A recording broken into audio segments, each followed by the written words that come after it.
I'm your host, Nick Toka, and Bitcoin is down today on the back of new tariffs put in place for steel and aluminum, 25%, and that's a global tariff for all countries by the U.S. On today's show, U.S. Customs reportedly stalling Bitcoin miner shipments amid crackdown, and this also has to do with tariffs. Tether slams JPMorgan analysts for saying it may need to sell Bitcoin. We were talking about this story yesterday. Also on today's show, Cathie says chances of 1.5 million Bitcoin price have increased, and here's why. Additionally, we are going to give lots of tips on creating wealth on your way to becoming a millionaire, folks. All this and so much more on today's show.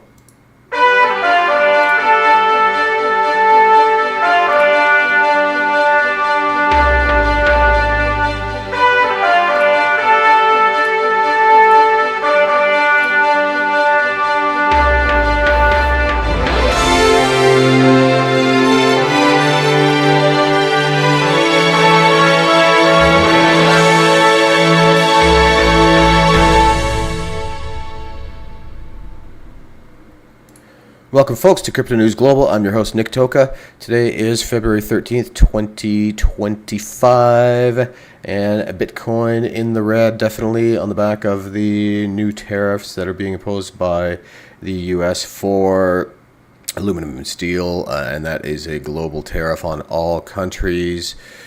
So that's going to be implemented as of tomorrow, I believe, and this time it is a real thing. So if we see Bitcoin down a little bit, I wouldn't be surprised. Do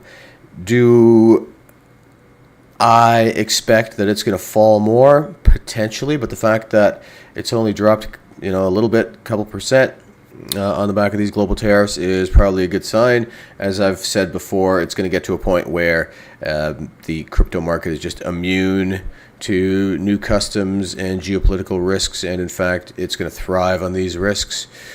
Let me get into something we want to talk about, and that is your financial literacy. We're going to talk about how to make you rich, folks. Let's go with some tips on creating wealth on your way to becoming a millionaire, and it's definitely doable.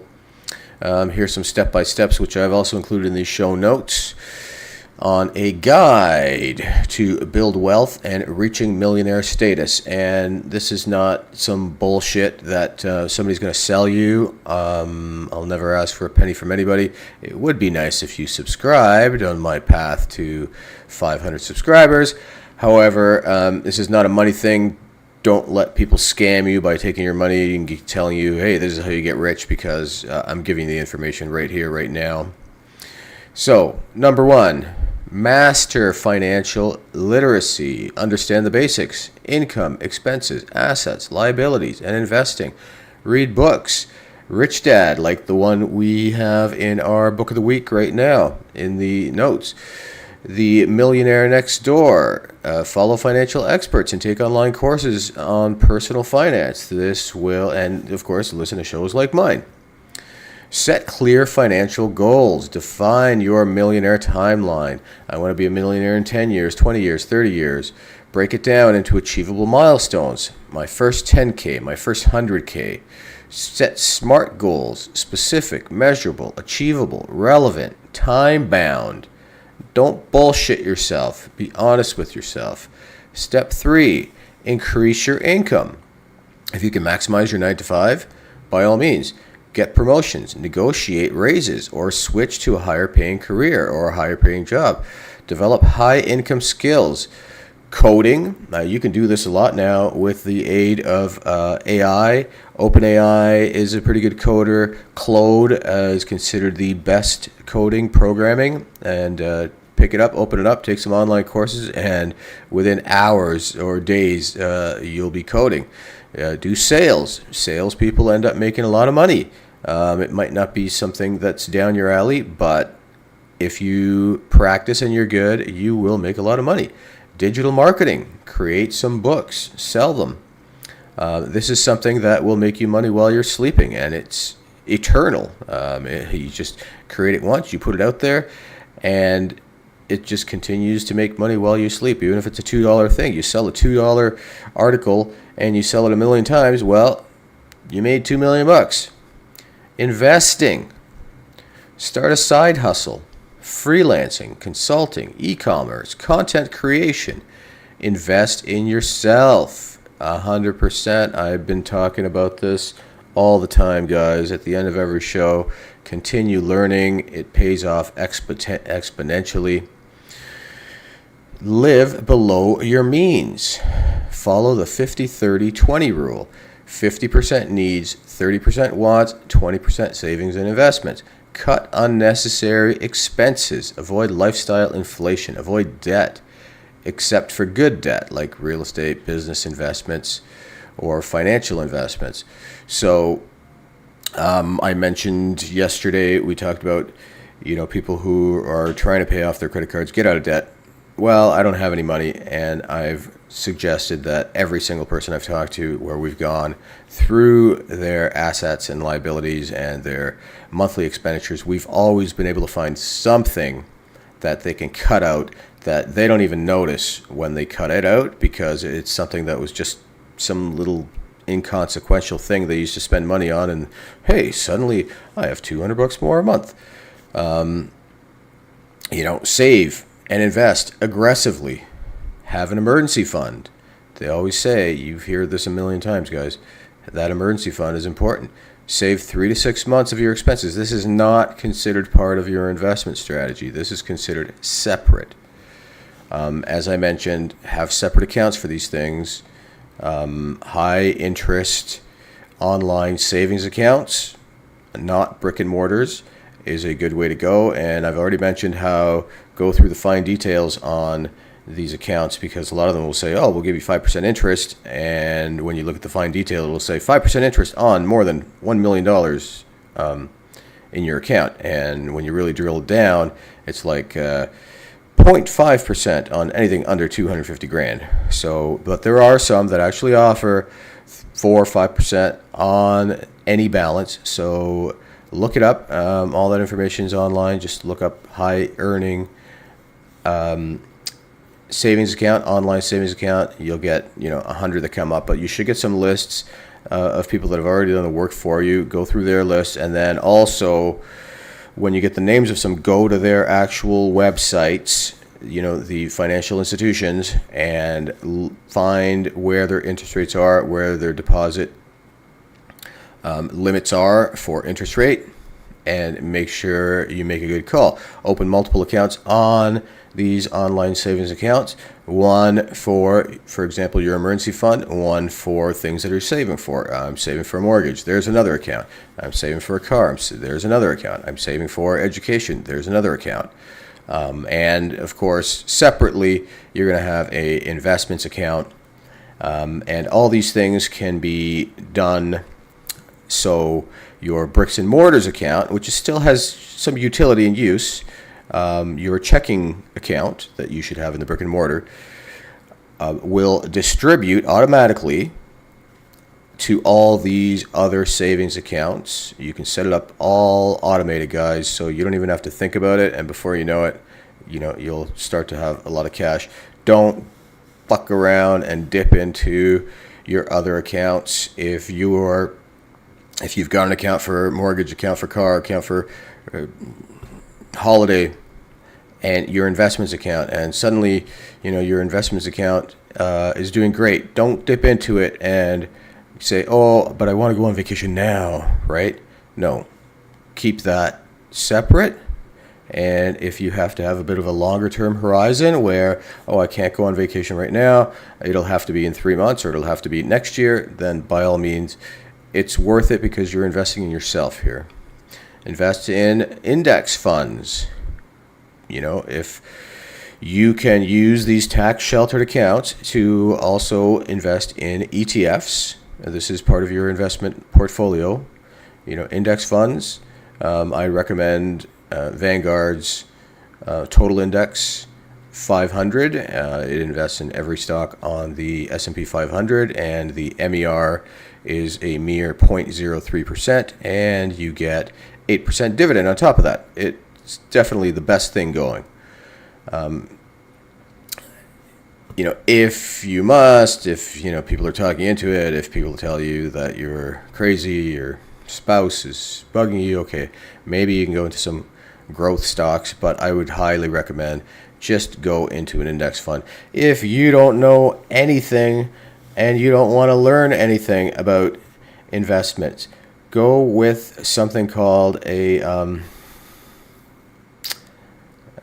term slips, life cycle funds, I believe they're called, which basically will automatically change. They ask you a bunch of questions. How old are you? Okay, I'm 30. I want to invest this much, and they'll basically invest specifically for your age. So in your 20s, they'll be risky. In your 30s, maybe a little less risky. 40 less. And once you get to 50 or so, then it'll be more automatically saving into bonds, which are less risky than stocks. Something to look into if you want to go the lazy route. I recommend you learn yourself, and this will help you make good decisions. If you can invest in real estate, by all means. Rental properties can generate massive income if you can get to the point where you can buy some rentals. Business, start or invest in a profitable small business or big business.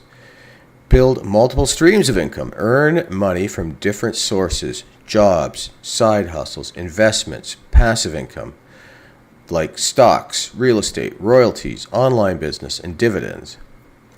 And if you don't know anything about any of these, don't try to learn them all at once. Pick one. Become somewhat well versed in it. Then jump onto the next topic and jump onto the next topic. And before you know it, you are financially literate. And a good tip for books: you spend your time wisely, I keep saying. So part of that, where do you read? Who's got time, right? Well, I gave up. I used to listen to the same playlist over and over, in the car, singing along, trying to stay awake sometimes, singing at the top of my lungs, driving home, and same playlist pretty much all the time. It changes over the years, of course, but ultimately it was the same music. I stopped that. It's been a couple years now since I've actually listened to music in the car. Instead, what I do is I find the next great book that I want to read. And I don't read freaking romance novels and listen to this crap. I listen to things that are going to help me, things that are educational. The best all-time books historically for basic economics, for finance, these are the types of books I search for. And as you're driving, half an hour a day, 2 hours a day in some cases. And for me, I used to have to go all across, I used to have to drive hours to do, network installations. So I would literally plow through a book on, one installation. So you can get a lot of stuff into your brain, new information that'll help you, that'll make you smarter. It's inevitable. You read or you listen to enough things, you're going to get smarter in whatever area that you're spending your time with. Spend that time wisely. Listen to it in the car. Listen to it, I've heard someone say, well, you've got to go to the bathroom every day. Spend that 10-15 minutes reading. Right? I don't. It's a little gross, with your phone. However, I've certainly had books on. You get in the washroom, you already have it on, you don't have to touch anything, you're not dirtying your phone, you finish, you wash your hands, you grab your phone again, all while learning. Crazy, right?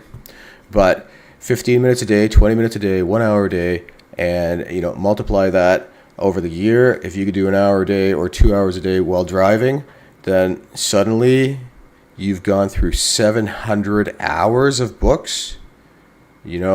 This is like 70 books. So I highly recommend going that route. It will help you get not only more information in your mind, it'll help you get into the right mode and wanting to save and wanting to build wealth. Protect and grow your wealth. Diversify your investments to minimize risk. Work with financial advisors or tax strategists to optimize wealth. So if you get to the point where you're really raking it in, you've got a lot of money, maybe you want to talk to financial advisors, you 100% want to talk to tax strategists. Until then, I would probably suggest you just stick with index funds. You stick with dollar cost averaging, putting a little bit of money in every week, automatically, of course. If you can't do it, or if you can't set up your automatic withdrawals into your investments every week, do it every month. Once a year, go back into your strategy, adjust things so they fall more in line with whatever the next year might take, or your money's changed, you make more money, you make less money, you are planning on having a trip sooner than later. Well, you need to make these adjustments to these accounts that are automatically are pulling money out of your checking account and going into whatever other account. You don't need to play with it much. Once a year, and don't do it on the first of the year. You know why? Because everybody does it on the first of the year. So pick whatever time is good for you. You're a week after your birthday, this kind of thing, and keep consistent. So on a week after your birthday every year, go in, make changes. Slight changes is probably all you'd ever have to do to these different investments, and think long term. I can't stress this enough. This is probably the number one tip. Think long term, stay consistent. This is the key. Building wealth takes time. Stick to your investment strategy, avoid panic selling, keep learning, keep adapting, and making smart financial decisions. If things tank, the next Black Friday or Black Monday, you know what? When everybody's selling, that's perfect. That's your time to buy. Everything's on sale.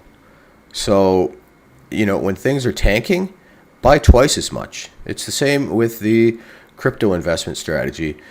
Buy the fucking dip, right? That's the saying. So, buy the dip.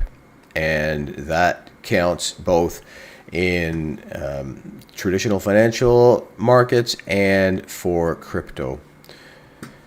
Let's get right into our Bitcoin market watch and Bitcoin technical analysis. Hopefully the information I gave you makes sense and is helpful. I know it is. Slow it down, go back to these points that I made, and just try to ingrain it. If you need to listen to it a few times, by all means. And just remember, you're doing great even if you make a small progressive step. A wise way to look at it is, let's say you're going to start working out. I want to work out. Start working out today, right? I'm going to do 100 push-ups today. Are you? Well, if you say to yourself, I'm going to do one push-up, you're going to do it. If you say you're going to do 100, there's a good chance that's not happening. But if you do one, then you'll do it. And then tomorrow, you'll do one. And tomorrow, the day after, and the day after, you'll get that one push-up in. You might not get 100 in, but what that's doing is that's creating new neural connections in your mind. Let's go deep here, guys. What you're really trying to do is repetitions. Okay? Anything in life, the more reps you get in, the more you're going to create these new neural connections in your mind, the more it's going to become automatic. A good example, I was reading where, this is all coming out of the 80s, when at one point everybody thought you were born with whatever brain you had, and that was it. But then they started learning that the elasticity of the brain, which basically means your brain is constantly changing. So they did more research into it, and then they thought, oh, well, if you do something long enough, and they did this, they had brain scans going, and they had somebody do something new, and suddenly these new neural connections, these new strands in their brain started coming together.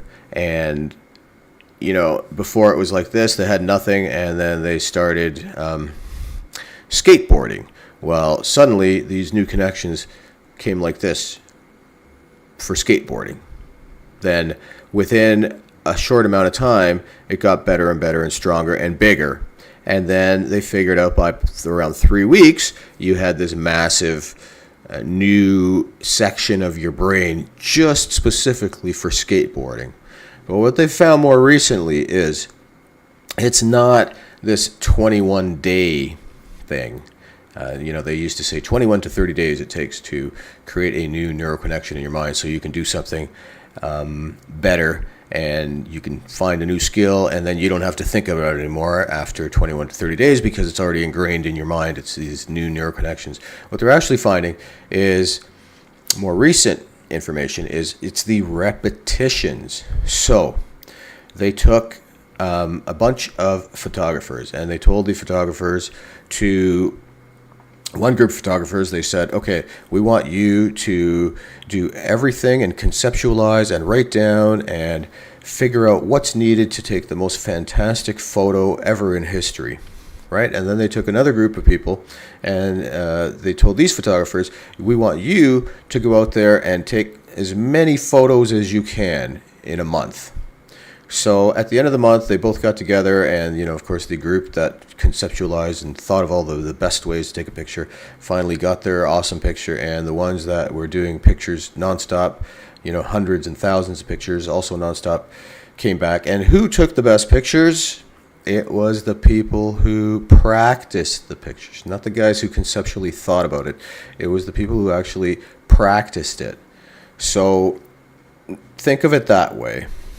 The more you practice something, the better off you're going to get. That one push-up scenario that I mentioned, it's not so you can get fit. You're not going to get fit with one push-up.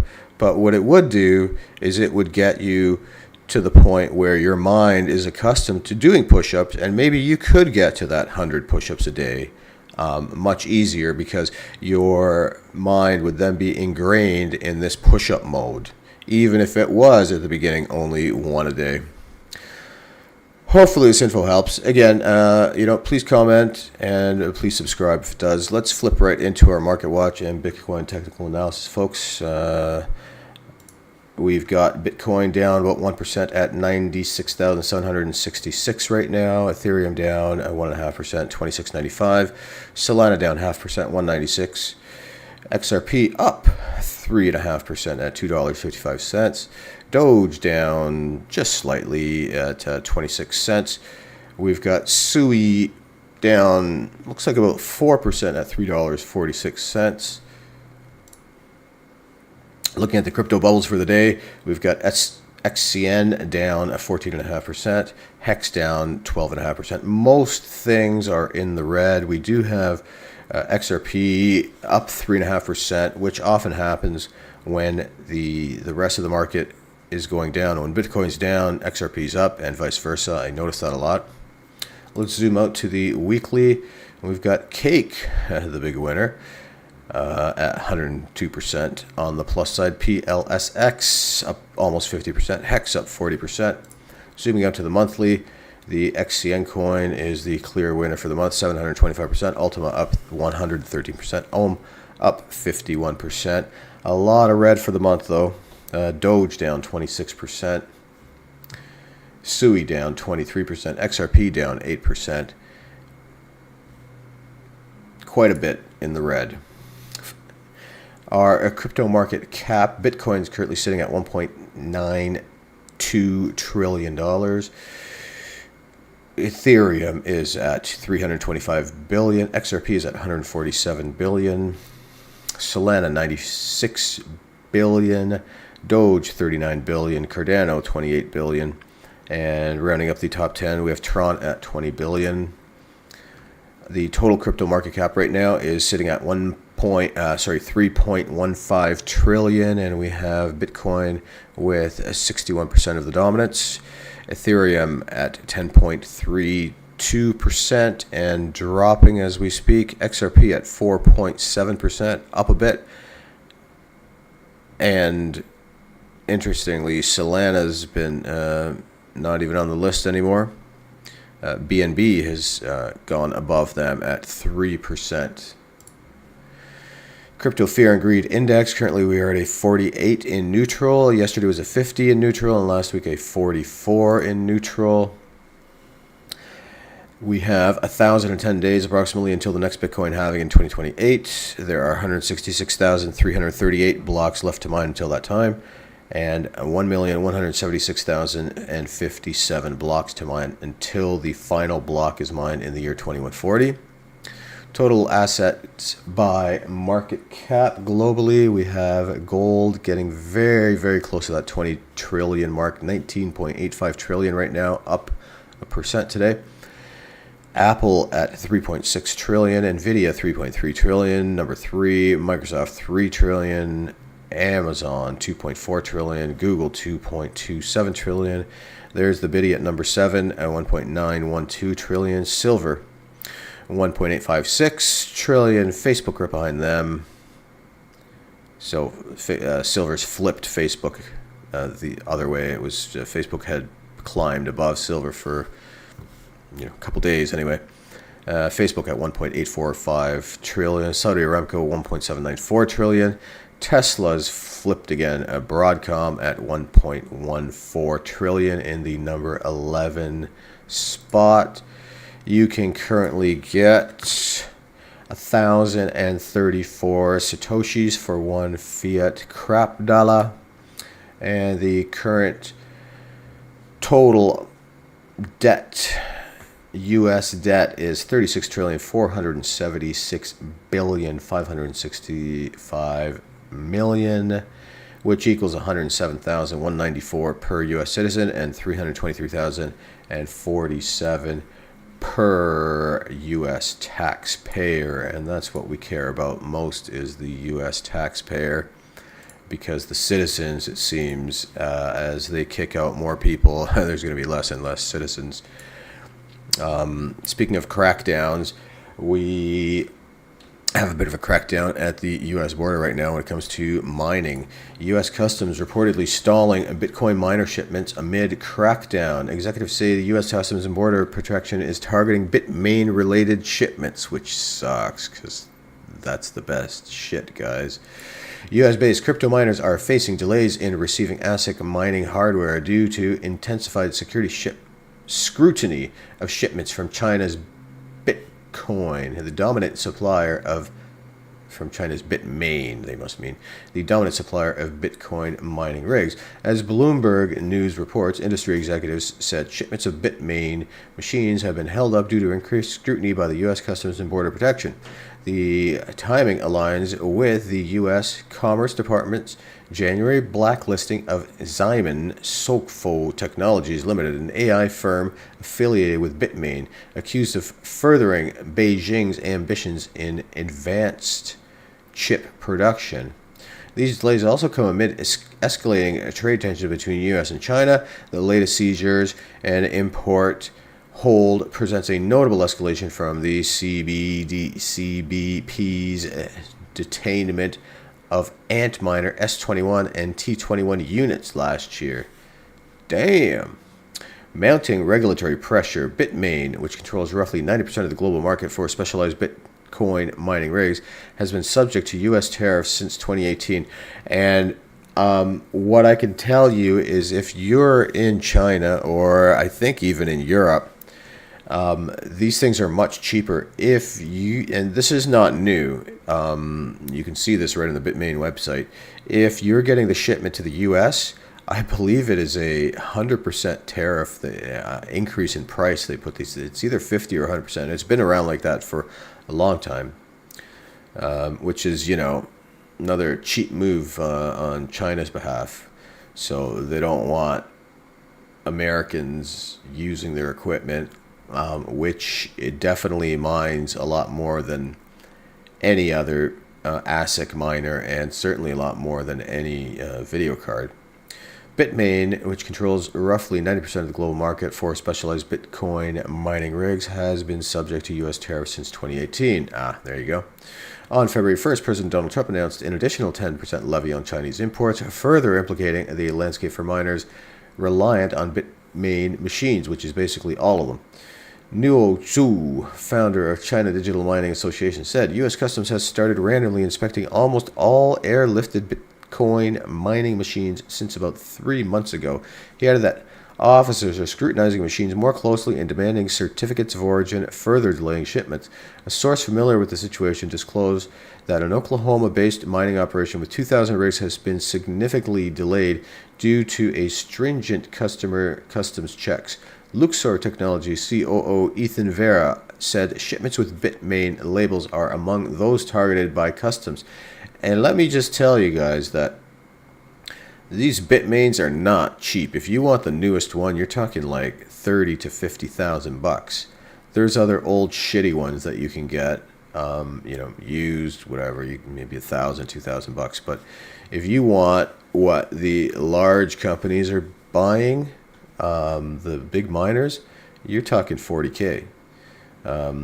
Taras Kulik, CEO at Syntec Digital, a major mining hardware broker, said heavier tariffs would essentially halt the importation of new generation hardware into U.S., making it completely cost prohibitive. There will be a ton of projects that will cease construction because they wouldn't be able to get the hardware. Impact on U.S. mining. The fresh tariffs have already had a measurable impact on U.S. mining industry despite its remarkable growth in the past 6 months. According to CBP data compiled by the Miner Mag, the gross weight of imported Bitmain mining rigs and accessories plummeted nearly 65% year over year in January 2025. The inability to secure new equipment at competitive prices could undermine the long-term viability of U.S. mining firms. New York-based Bit Digital recently experienced a 2-week delay on a shipment of 700 mining machines, a relatively minor setback, according to CEO Sam Tabar. However, others are facing steeper challenges. The regulatory pressure also threatens Bitmain's domination as competition from China-based MicroBT and California's Auradine is mounting. Oh yeah, made in the USA, baby. I didn't even know that existed. So here we go, competition. So if there's an American alternative, I'd like to see the spec on these things. Auradine. Vera warned, I would expect any company buying Bitmain machines is going to be at risk right now, including the public ones. In an effort to deal with current situation, Bitmain recently launched a domestic production line in the U.S. to counter the import-related challenges for its machines. This is exactly what Trump wants, right? If you want to avoid the tariffs, build your factory in the U.S. and then that way you avoid the tariffs and the Americans get the jobs. Interesting. So the rollout of the Antminer S21 Pro from the new U.S. facility is expected to provide miners with a much-needed boost in efficiency and reduce operational uncertainty. Good. So that's great news on the mining front.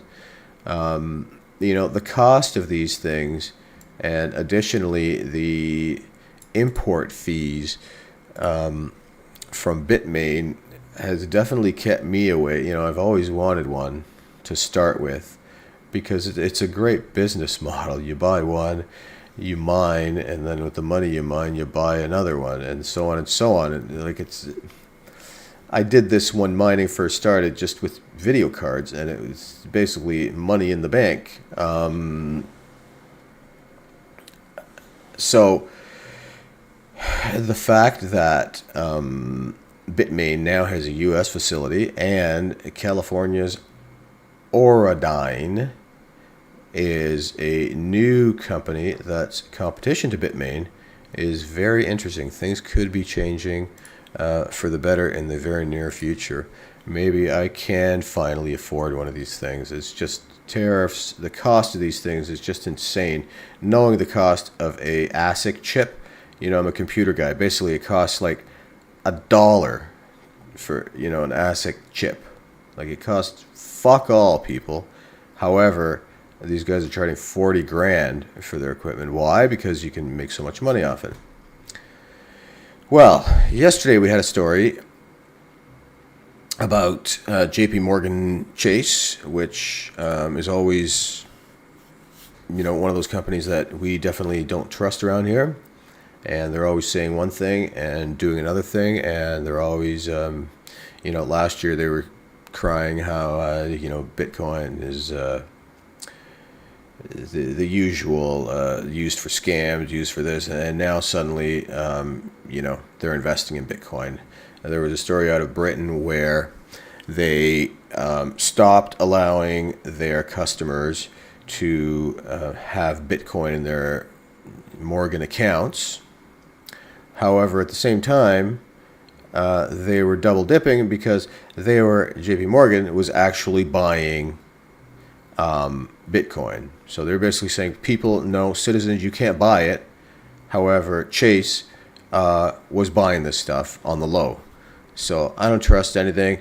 They have been fined, I think it's into the hundreds of millions of dollars for over the past few years for manipulating the commodities and gold markets.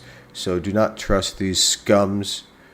So here, Tether fights back after the story we had yesterday. Tether slams, yeah, baby, JPMorgan analysts for saying it may need to sell Bitcoin.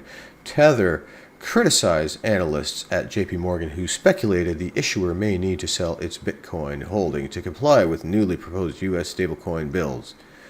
Tether, the operator of USDT stablecoin, has slammed JPMorgan analysts who suggested it may need to sell Bitcoin to comply with proposed stablecoin regulations in the U.S. On February 12th, yesterday, an analyst team led by Morgan strategist Nicholas Panigitsoroglu released a report suggesting the proposed U.S. stablecoin bills could force Tether to sell some of its Bitcoin holding. This would imply sales of their non-compliant assets, such as precious metals, Bitcoin, and purchases of compliant assets lists, such as T-bills, the analyst said in a report seen by Cointelegraph. In response to a request for comment from Cointelegraph, a Tether spokesman criticized the analyst, saying they understand neither Bitcoin nor Tether, and highlighting that the U.S. stablecoin laws have yet to be finalized. Good for you. What are the proposed stablecoin bills in the U.S.? On February 4th, Senator Bill Hagerty introduced the Guiding and Establishing National Innovation for U.S. Stablecoin, the Genius Act, to establish a federal licensing and supervisory framework for stablecoins and their issuers. The bill was co-sponsored by Senate Banking Committee Chairman Tim Scott, in addition to Senators Kirsten Gillibrand and Cynthia Lummis. Separately, on February 6th, House Financial Services Committee Chairman French Hill and Representative Brian Steele released a discussion draft on stablecoin regulation called the Stablecoin Transparency and Accountability for a Better Ledger Economy Stable Act. All these frickin' acronyms, eh? Genius. Stable. The draft Stable Act reportedly generally aligns with the Genius Act and is designed to offer the companion and the legislative process in the House of Representatives stricter reserve requirements under Stable Act.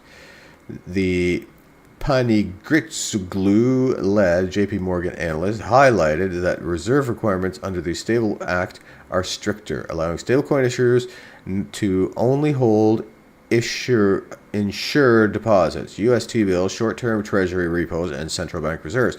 On the other hand, the Senate bill allows additional instruments such as money market funds and reverse repos. So basically, the stablecoin issuers, if these new bills go into effect, will need to back their stablecoin with traditional financial assets, which is a bit of a shame. Now, Tether, really the only stablecoin I trust, has backed their stablecoin with Bitcoin. So that's what they're basically saying is, sorry, you might have to sell your Bitcoin for US T-bills, short-term treasury repos, and central bank reserves. Well, you know what? What might also happen is maybe they'll be able to buy the ETF and back it with the ETF. Also, this is nothing that's actually gone into law yet, and I wouldn't be surprised if Cynthia Lummis, who is very bullish on Bitcoin and is a pretty smart lady, realizes what exactly the ramifications are here and backs off this and maybe even includes Bitcoin as one of these reserves that they can back their stablecoins with. It's certainly, to me, as sturdy a reserve as, T-bills, short-term treasuries, and central bank reserves.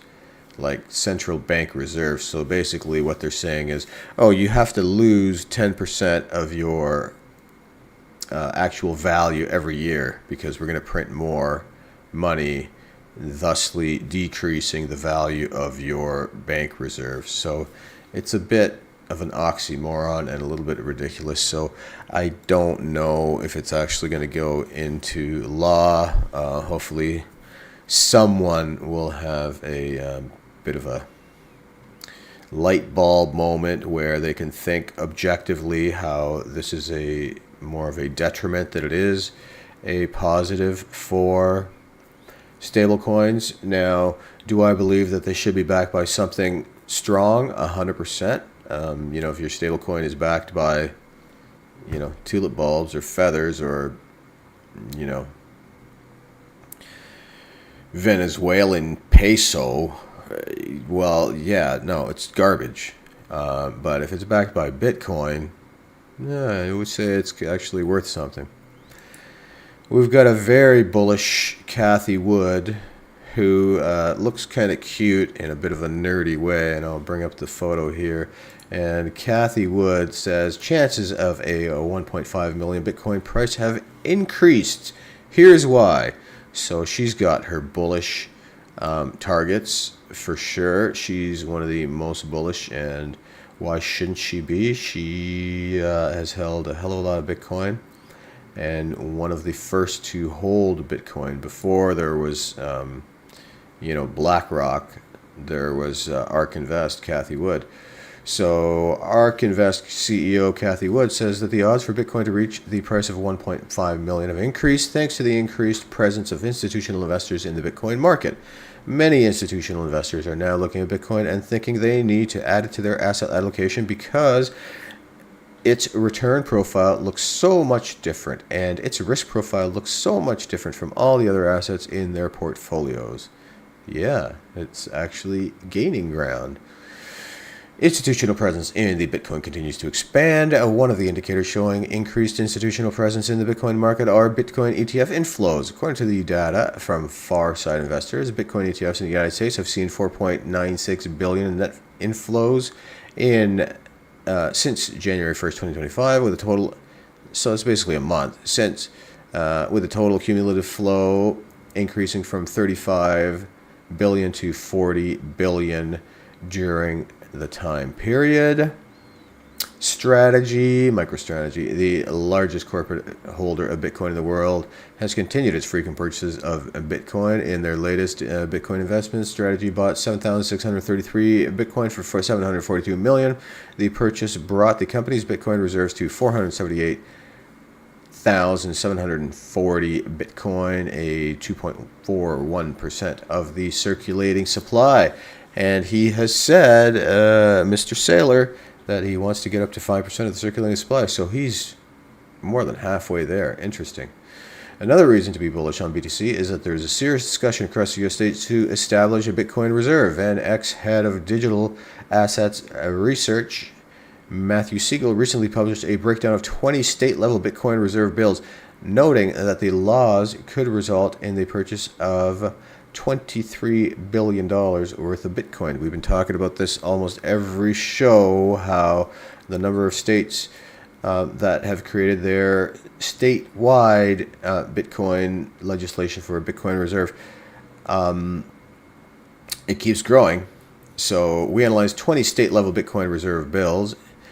If enacted, they could drive 23 billion in buying or 270,000 Bitcoin. So altogether, they could accumulate the same as what Michael Saylor's got.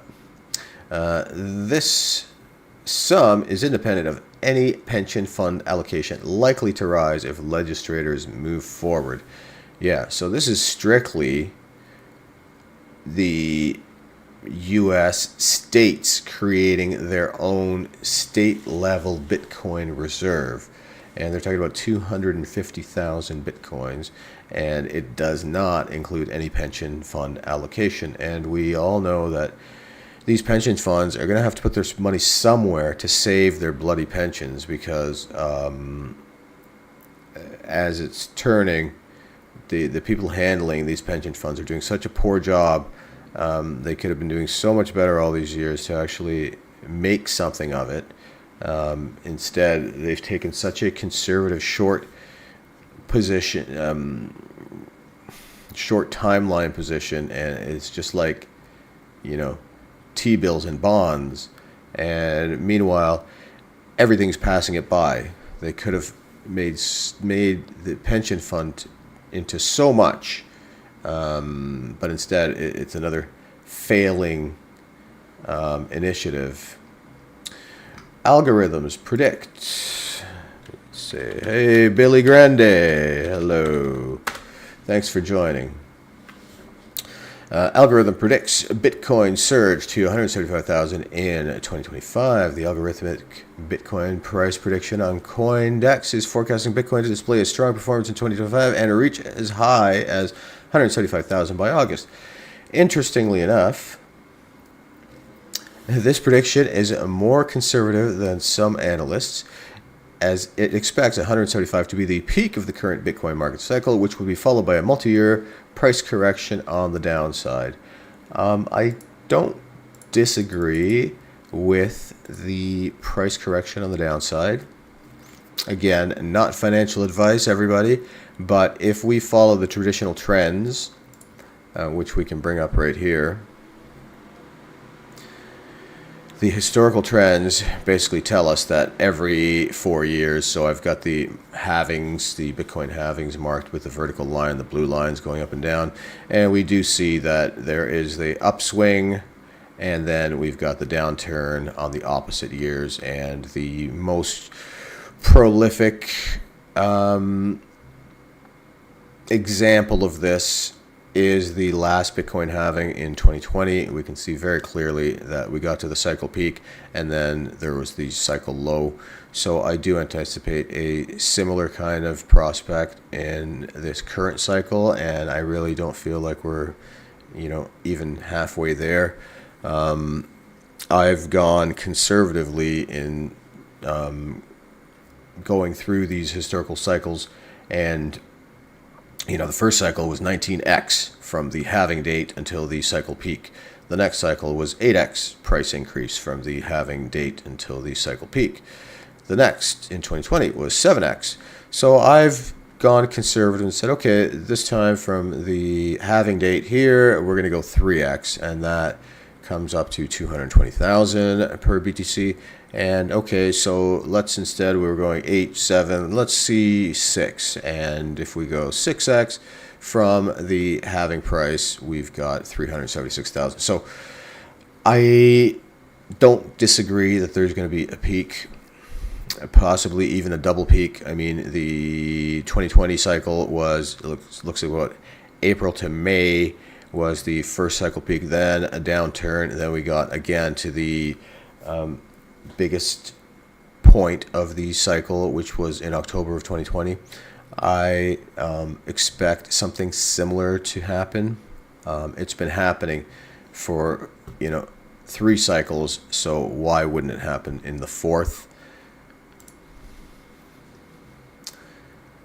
So here's their chart here.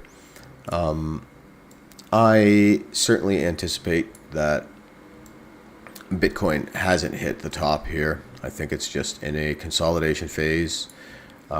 People are buying in. The whales are buying in, and I think we're going to see a big pump. A lot of this tariff talk and government changes have held things back.